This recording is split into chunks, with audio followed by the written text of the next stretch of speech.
La liturgie de ce dimanche se veut un enseignement sur l'esprit du vrai don, prendre sur le superflu ou sur l'indigence. Le Seigneur apprécie celui qui donne sans mesure, il ne regarde pas la quantité du don et ne fait pas manquer le nécessaire à celui ou celle qui se prive pour son amour, c'est-à-dire pour l'amour de Dieu et pour l'amour de ses frères et sœurs. La première lecture de ce jour présente la bonté de la veuve de Sarepta envers le prophète Élie. Le Seigneur assure à la veuve la nourriture pendant la période de sécheresse, car elle a cru en la parole du prophète. Comme pour dire, une marmite qui nourrit beaucoup de bouches en toute générosité ne manque jamais de nourriture en abondance. Une marmite qui nourrit tant de personnes ne connaîtra jamais la sécheresse, mais abondance sur abondance. C'est le même constat dans l'évangile de ce jour. D'une part, Jésus nous met en garde contre l'hypocrisie des scribes qui ont une religiosité de façade et d'ostentation. Leur vanité et leur fatuité s'expriment dans la recherche puérile de prestige et de marques de considération, ainsi que dans le plaisir des places d'honneur dans les synagogues et les dîners. À leur vanité s'ajoute une cupidité autant plus odieuse qu'elle va de pair avec l'emphase de longues prières d'ostentation pour se faire voir, pour embastiller et exploiter complètement les pauvres, surtout les veuves et les plus démunis, comme une injure à Dieu qu'ils prient hypocritement. Cette manipulation débouchera forcément sur la plus rigoureuse condamnation, dit le Seigneur dans l'évangile de ce jour.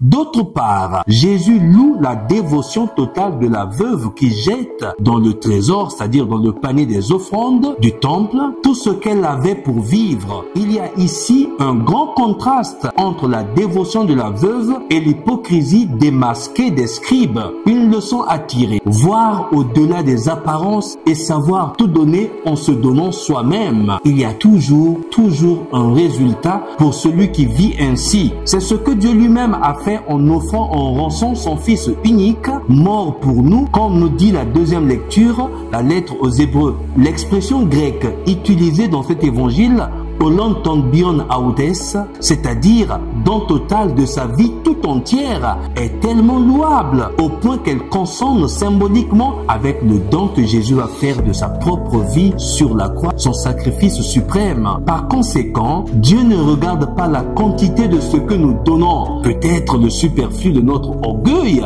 mais Dieu regarde la qualité du don total, le cœur qui sait tout donner en se donnant soi-même, un cœur ouvert, aimant et confiant.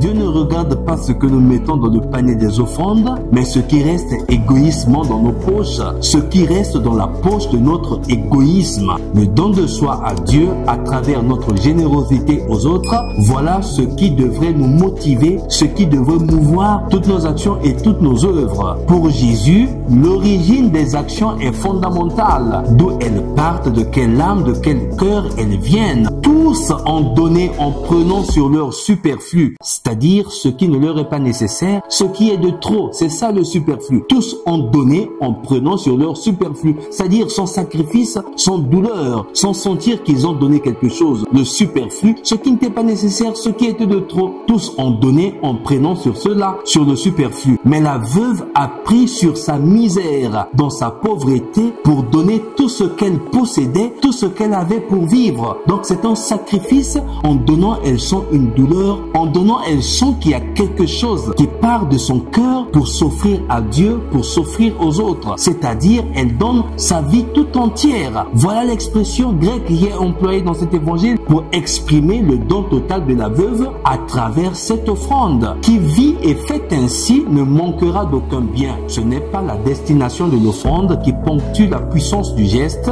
Ce n'est pas le tintement retentissant des monnaies d'or dans le panier des offrandes qui rend le don solennel.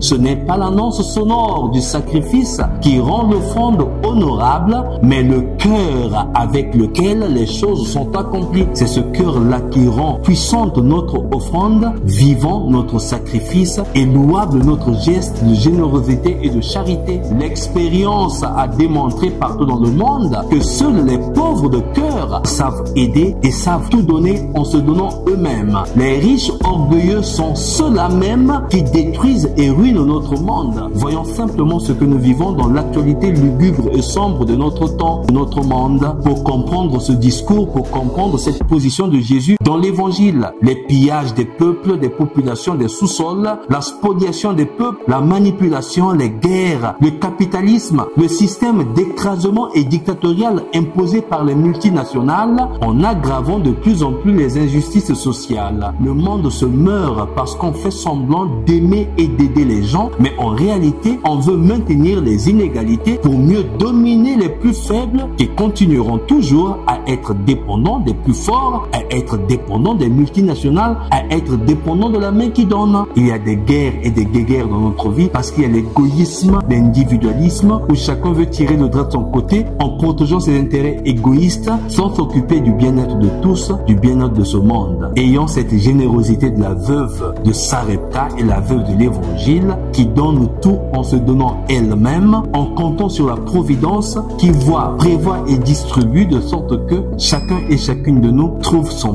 pain, chacun et chacune de nous trouve son gain dans un monde de justice, d'équité, de valeur, de paix, d'amour et de partage. Alors, chers frères et sœurs, priez pour moi comme je prie pour vous. Que Dieu vous bénisse. Abbé Stephen Yanin Kodia, serviteur inutile.